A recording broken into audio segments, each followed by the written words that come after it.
এখন তুমি যদি আমার সঙ্গে না যাও, আমাকে যদি মিস্টার বোসের কাছে অপমানিত হতে হয়, তাহলে তাহলে তোমাকে কিন্তু বাঁচিয়ে রাখবো না। কাল সকালে রেল লাইন ধারে পড়ে থাকবে তোমার মৃতদেহ। খবরের কাগজে বড় বড় করে লেখা হবে, আততায়ীর হাতে সন্তানের মৃত্যু। বাবা শুনে মুখ চাপড়াবে, আর আমি তখন খুশির আনন্দে জিনের ফেনার মতো উঠলে উঠবো আর হাসবো।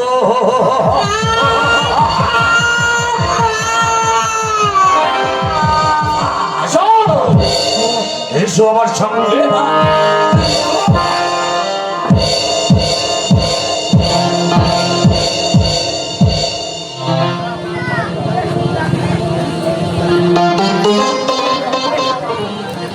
সবাই তো শুধু আপনারা হয়তো আমার পুরো অখুশি হবেন, তারপরেও বারবার টাকা দিচ্ছে, তো আমাদের তো দিতেই হবে।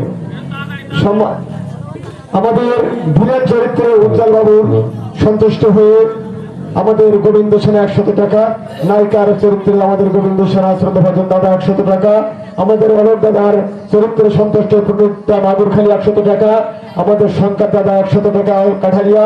আপনারা সকলে আশীর্বাদ করবেন, যেহেতু সময় অল্প, যার কারণে আমি এনাদের মুখ দিয়ে কিছু কথা বলতে চাচ্ছি না।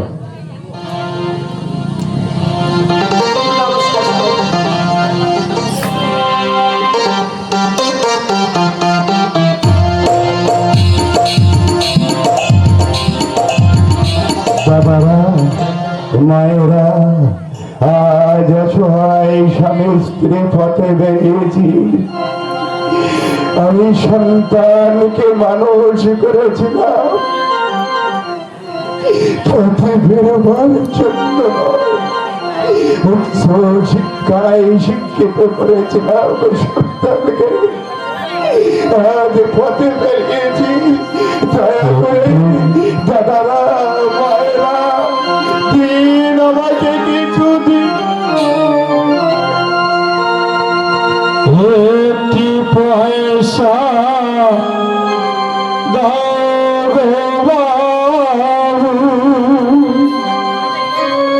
একটি পয়সা দাও গো বাবু, একটি পয়সা দাও, একটি পয়সা দাও গো বাবু, একটি পয়সা দাও গো বাবু, একটি পয়সা দাও।